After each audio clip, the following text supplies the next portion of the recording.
Hello everybody and welcome back to the channel. Today we're going to talk about a 1980s OVA I've heard a lot about, but haven't seen. Famously featured in the film Johnny Mnemonic, Demon City Shinjuku is a story about demons, spirit, and overcoming your fears to save what you care about. Originally released as a novel written by Hideyuki Kikuchi in 1982, it has a surprising amount of adaptations and related material. It has been released in the form of a 2-volume manga in the early 2000s, and even has a novel sequel called Demon Palace Babylon. Today, I'm going to go through the story of Demon City Shinjuku's 1988 OVA adaptation, a beautiful and disturbing visualization of the novel. Now, I do want to say that I won't really be covering any differences between the OVA and the source material because I have not read it. However, it has been released in English in a compilation with its sequel, so just add that to the Japanese novels I need to grab with Vampire Hunter D. Demon City Shinjuku was animated by Studio Madhouse, one of my all-time favorites. I mean, they really are just a household name at this point, being the studio behind my all-time favorite anime, Yu Yu Hakusho. This OVA was directed by the co-founder of Madhouse, Yoshiaki Kawajiri. Speaking of Vampire Hunter D, he directed Bloodlust as well as Wicked City, which I'll be covering in a few weeks. Sorry I can't have 2 city-based demon movies in a row. Have to talk about cosmic horror mecha in between them. Oh, and one more little piece of trivia before I get into it. Demon City Shinjuku actually had its own tabletop role-playing game made by the now-defunct company Guardians of Order. Even though they aren't around, you can actually still get the book right on Amazon for 35 bucks, and there are eBay listings even cheaper than that. I just thought that was pretty cool and unique. Oh yeah, content warning for animal death. A dog and cat bite it pretty hard in this movie. Anyway, let's talk about the story of Demon City Shinjuku. The film begins with an earth-shattering battle between the forces of good and the forces of evil. Immediately on display are the stunning and stylized colors, the detailed and amazing action, and of course it's all accompanied by a heart-pounding synth soundtrack. On one side, we have the evil Rebi Ra, a man so addicted to gaining power that he lets his body become host to demonic forces. Opposing him is the unassuming hero Genichiro, with a pretty awesome Abraham Lincoln beard and the power of Nempo, which is the art of harnessing your spirit energy to affect the outside world. Genichiro puts up a good effort, not even flinching when he loses an arm and then a leg in his fight against Ra. He imbues his wooden sword with his own energy and throws it, blasting Ra nearly in two. Ra regenerates from this seemingly devastating attack quite easily. Genichiro dies in his quest to defeat Rebi Ra, and while this was only a battle between 2 men, you wouldn't know it from looking at their battlefield. The area of Shinjuku was ripped apart during the fight so violently that the event has become known as the Devil's Shake, a mysterious earthquake that destroyed most of the area.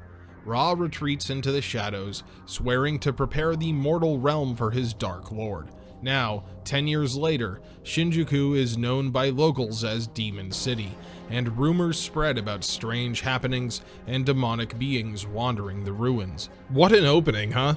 Gets right into the action, it's super stylized with its use of color. I especially love how Genichiro and Ra are lit in this monocolor, it looks really cool. Now that we are skipping 10 years into the future, the action takes a hard stop to introduce our actual main character, Kyoya. Kyoya is the typical teenager living in Tokyo. He flirts with girls at the local ramen shop, he teaches kendo classes, he can tap into his spirit energy to lift objects, regular teenager stuff. I think one of my only complaints about Demon City Shinjuku where the pacing is concerned is that it just takes such a hard stop to lay down all this exposition right here. Now, obviously something has to happen to get the hero to embark on their journey, and I think that this movie probably just didn't have enough time to do it in a more natural way. Kyoya watches TV in this noodle shop.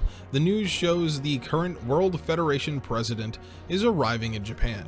President Rama is lauded as a great man that has brought peace to the Middle East, as well as denuclearizing the West. but more importantly to Kyoya is the fact that he has a hot daughter and he brought her with him. As President Rama accepts a bouquet of flowers, the thorny vines come to life and attack him.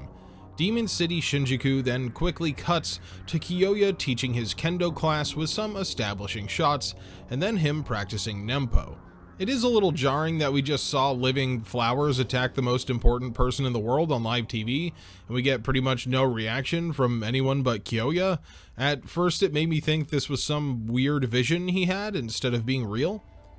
While Kyoya practices that night, a floating, glowing old man appears and reprimands him for being behind on his Nempo studies. Kyoya takes the sudden appearance of what he assumes is a ghost pretty well, although he does attack it, which is pretty ballsy. "Get out of my house, poltergeist!" The apparition's name is Agni Rai, and he isn't an apparition at all. However, he is astral projecting into Kyoya's house because his physical body is protecting the Federation president. He tells Kyoya that he trained Kyoya's father Genichiro, and we learn here that Kyoya believes his father abandoned him.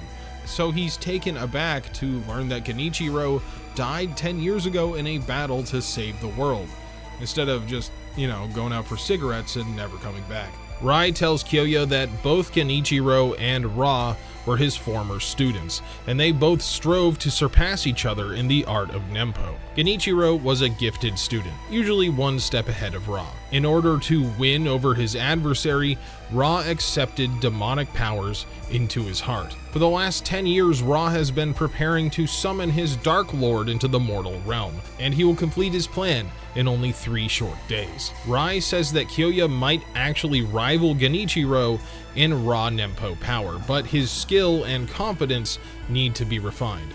Regardless, he should go to Shinjuku and seek out the evil Rebbe Ra, as Kyoya is the only one out there with the ability to defeat him and finish his father's work. Rai does tell him that as he is now, there's just no way he can defeat Ra, but he still has to try. Kyoya has a pretty understandable reaction here and just kind of says no and leaves. Honestly, if a spooky old semi-solid man started hovering in my room in the middle of the night, I would probably say the exact same thing. As soon as Kyoya leaves, he runs into a young woman on the street. To his surprise, it is the Federation President's daughter Sayaka. She's come to personally ask him to defeat Ra. If Rebbe Ra is killed, then the magical vines that are slowly killing her father will wilt, and Rei is stuck defending the president. Again, Kyoya explains that he can barely use Nempo, and going to Demon City will just get him killed. Sayaka says she understands and even offers to go there with him, but Kyoya leaves the conversation worrying that Sayaka will go to Shinjuku alone, though I don't know what plan she could possibly have to defeat a demon man wielding a spirit Halloween-looking sword.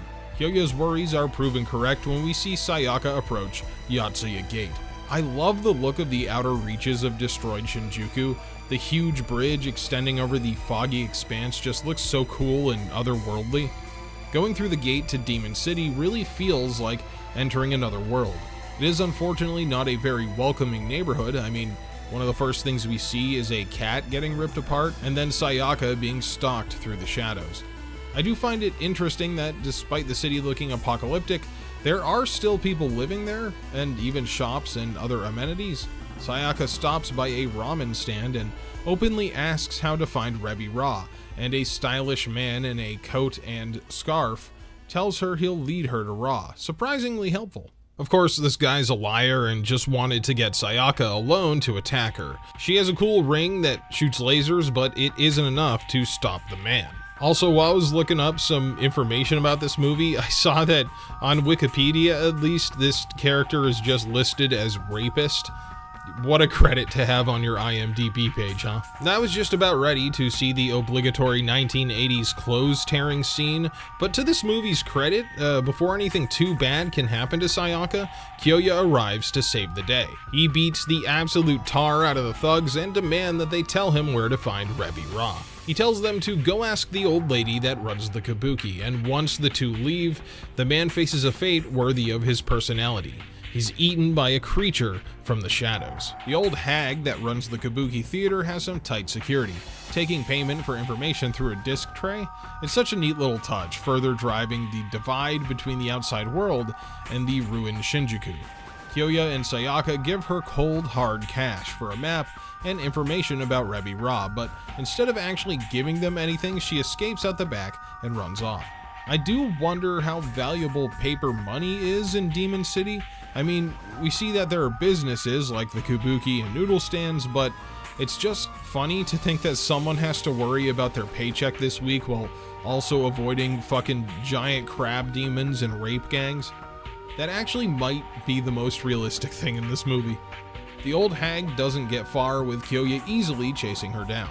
She gives up and tells him that Rebi Ra is strong enough to defeat any of the agents the government has sent in, as well as the military's advances. He also has 3 strong, demonic henchmen that will do his bidding throughout the city, but if they really want to find him, they should look at the west gate of the Shinjuku subway station. Once again, as soon as the two leave, the old hag is devoured by whatever is stalking them. They don't have to wait long to find out what it is, as the ground begins to rip apart under Sayaka's feet. A hulking demon with spider-like legs and crab pincers appears and chases them down the road. Luckily, a kid appears and leads them into a nearby manhole cover, and more mysteriously, we see the first appearance of a cool-looking man in a red coat, watching from afar. The street kid is not acting out of the kindness of his heart and demands payment from Kyoya for saving them, or else he'll sick his 2-headed dog on them. Good thing Sayaka is good with mutated demon dogs, but she also offers the kid her ring as payment. Actually, Sayaka might want to keep that ring because the demon follows them into the underground and shows up in like 10 seconds anyway.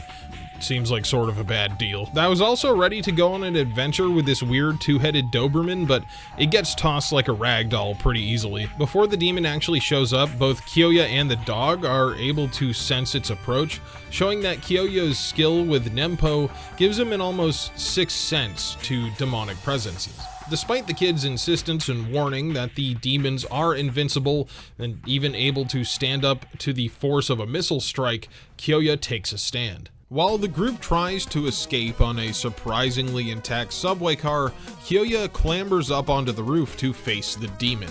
You know, I really give him points for trying, but he sorta just gets knocked around, falling to the front of the train and climbing under it. Just because the train car is operational doesn't mean the track is, though, and they slam into a half-collapsed wall. The demon is slightly damaged in the collision, having one of its legs crumble into dust. Kyoya faces the monster once again, struggling against its immense strength. He's finally able to harness his spirit energy enough to damage the beast, causing it to step onto the live subway rail and get electrocuted. Along with the kid throwing a grenade at it, the demon finally dies, and one of Rebi Ra's invincible henchmen is defeated. We get a glimpse of what Ra likes to do in his off time, which is plank in midair over a glowing sigil. What a guy. The kid takes Kyoya and Sayaka to a small safe house where they can actually rest. They only have 2 days left until Ra can summon the demon realm once again, and this leaves Kyoya wondering how he's going to fight, let alone kill, the demon-possessed madman. But for now, at least they can sleep. That night, we see a strange light creep out of the sewer and approach the kid while he sleeps. The next morning, everything seems completely normal. The kid even offers to take them to West Shinjuku Gate. On the way, the kid curiously asks to see Kyoya's sword, to which he obliges, and then the kid just steals it. And then Kyoya gets sucked into this puddle by the second of Ra's demons. Kyoya has to fight this demon in the incredibly deep puddle dimension, but luckily his control over Nempo is getting stronger, and he's able to slay it. I find this demon fight pretty interesting. It's the first time that Kyoya has actually slain a demon with his own power, and also I think the design of the demon is pretty cool, being like somewhere between a fish and a bird. Sayaka jumps in and then drags Kyoya's body from the water, but it was too much for her to handle, and they both pass out. Once again, the duo is saved by the apparent kindness of a passerby in this apocalyptic wasteland. The man with the red coat, a mysterious figure named Mephisto, comes across their bodies and takes them to shelter. When Kyoya awakens, Mephisto tells him that he will watch over Sayaka, who should be alright later. Mephisto has this incredibly nihilistic conversation with Kyoya about how the demon world isn't that different from the human world, as humans only live to kill. It is quite the icebreaker conversation. Kyoya says he doesn't want to believe that his father died for nothing, or that a girl like Sayaka would risk her life for nothing, so he has no choice but to go on. As Kyoya leaves, we see a pale, red-headed woman watch from afar. She seems to know Mephisto personally, but when the two head into a bar, it is revealed that she's another one of Ra's demons. Mephisto and the demon get into a bar brawl. Her design is pretty strange. She's made out of these flesh-colored tentacles and has acid for blood. She also makes the same noise that the Thing does in the John Carpenter movie. The fight between the two doesn't last very long. Mephisto jams a bottle down her throat and she explodes, which was not really what I was expecting. This demon seems like the weakest of Ra's minions, as she doesn't really last very long, although we literally know nothing about Mephisto, so maybe he just has an incredibly powerful aura. I do like how you can't tell if they're trying to kill each other or bang during the fight though. That was a nice touch. Kyoya finally runs into Ra in an old rundown tunnel. Ra immediately knows he's Genichiro's son and taunts him. After a bit of shit talk, Kyoya slashes him, but Ra just laughs and turns into a bunch of bats. I guess he's channeling Dracula. Kyoya sprints out of the tunnel to chase Rebby Ra, but finds himself in Shuo Park on a beautiful sunny afternoon. You know, it's kind of funny, I'm actually playing through Digimon Time Stranger right now, and that game also deals with like an alternate destroyed version of Shinjuku, specifically the parks of the city as a particular setting, and it's just an interesting coincidence. It's a really good game too. I don't know why it runs like stanky ass on the PS5, but really fun. The picturesque park is only an illusion entrapped by Ra, who tells Kyoya to have a nice little nap on a bench and wait for Resurrection Day. It seems Ra wants to use Kyoya as a vessel for his Dark Lord. With Kyoya knocked out, the world's hopes lie with Sayaka, who awakens to find herself alone in Mephisto's room. She begins to look for Kyoya and comes across the kid once again, who finally fulfills his word and points her towards West Shinjuku Station, saying that a man with a sword was seen going in there. When they enter, they find themselves in the real version of Shuo Park, a nightmare landscape of blackened trees and mass graves. Fog rolling through the discarded bones, all wreathed in an unnatural deep purple. This entire movie looks great, but the scenes here at Shuo Park are stunning. I would take any of these frames as a huge print to put on my wall. Sayaka sees this little girl in the park that asks them for help, and this is a creepy Japanese ghost if I've ever seen one. She immediately bites Sayaka and then tries to kill her with a plume of fire. The kid warns that all the souls lost in the Devil's Shake formed into this amorphous monster and kill anyone that comes near the area. Sayaka and the kid finally find Kyoya, but he's still in a trance. He absent-mindedly walks towards the supernatural fire, and we see the swirling vortex of angry, wailing souls. Again, the way the colors are used with these bright, overpowering purples and magentas, it's probably the part of this OVA that left the biggest impression on me. Sayaka immediately follows him and appeals to the collection of souls, telling them that the only way they can get over their pain is to work through their grief. She exhibits her selfless attitude by offering the ghost of the young girl help finding her mother, and then the well of souls explodes in a mournful explosion. The souls transform into a glowing snow that falls across the park, and Kyoya snaps out of his trance just in time to see the girl run towards Sayaka. They embrace, and then the girl slowly fades into a skeleton and crumbles to dust. Kyoya promises to avenge all of the souls lost to Rebby Ra's evil by killing him and stopping Resurrection Day. Looks like Kyoya found his determination just in time, because Rebby Ra begins summoning the demon realm, and huge gouts of evil flame rip the city apart even further. The fire forms a huge sigil spread over the entire city, and hey, look, Mephisto shows back up. But he says he's just there to watch. Sayaka is immediately restrained and levitated above the summoning site once they arrive there, only able to watch as Ra summons that Halloween sword and faces off against the son of his greatest adversary. Seriously, I think I had a plastic sword from Party City that looked exactly like that as a kid. Rebira shows off his supernatural powers by firing lasers from his sword like he has full hearts, but luckily Kyoya can deflect his energy with his own Nempo-powered blade. Kyoya heroically runs Ra through with his wooden blade. Technically, is that just a really big splinter?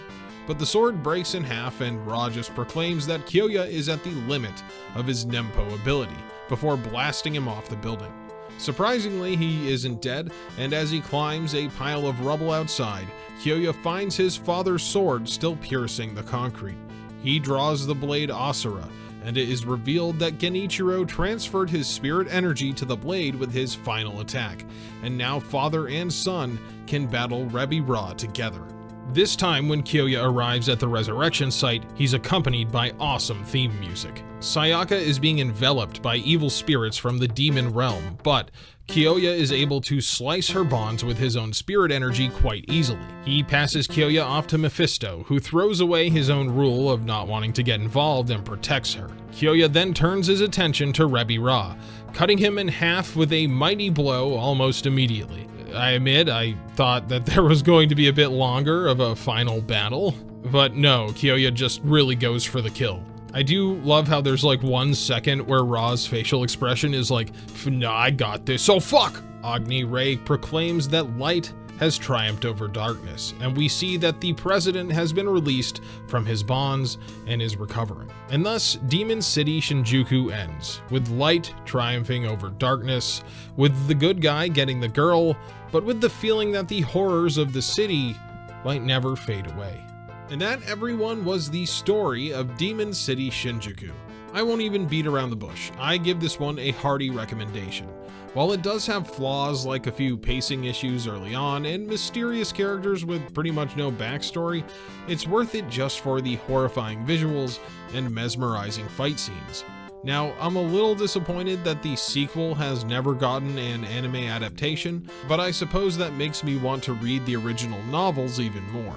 Next week, we will be taking a look at something that's been a long time coming: Space Runaway Ideon Be Invoked. So stay tuned for that. Let me know what you thought of Demon City Shinjuku down below, and above all, keep your head up. Have a good day. Hello everybody, welcome to today's end card. Let me start off as always by thanking the channel members, aka Batosai, Argent Griever, Azure Windress, Brian Sanchez, Chris Goodnow, Daniel Johnson, Dane O'Connor, Grim07, Harmonious, Hidden Insanity, Jessica Solberg, Jay Lamb, Joe Castellanos, Joe Cavazos, Johnny G, Canto 20, McLean Nugent, Mackenzie Cunning, MB, LaCrawl, Trey Hardy, The Twisted Mentat, Zappa Slave, and Zach Jones. Thank you all very much for being channel members. Throw me $5. I was so happy I slapped my mic. I think I did that last end card too. Anyway, I hope you enjoyed the video on Demon City Shinjuku. It was a pretty interesting watch. It's been kind of nice just like doing the movies and OVAs recently and not having to write a script over something that's a super long amount of episodes. That being said, I do have the Berserk video coming up at the end of the month. That's only 25 episodes though, so that's not too bad. Next week we will be doing my microphone cut out there for some reason, sorry. Next week we will be doing the Ideon Be Invoked, which I know a lot of people have wanted me to do for a long time, so maybe rewatch the Ideon video to prepare for that. I am personally going to watch the Ideon A Contact, the compilation video, or compilation movie to prepare, because I have not seen Space Runaway Ideon for, what, like 2 years since I did that video, or a year, however fucking long it's been, I don't know. Anyway, if you want to support me further, you can go over to the gaming channel. I have not uploaded there in a week, because I've been trying to get these videos like done ahead of time, which I have now. I've actually been getting things done way ahead of time. I'm pretty proud. But over there, we have been playing through Gears of War Reloaded, we've been playing through Paper Mario, and we've been playing through Super Robot Wars Y, and then once Paper Mario ends, I'm probably going to pick up like Pokemon Black or White, because I haven't played those in a long time, but I'm looking forward to it.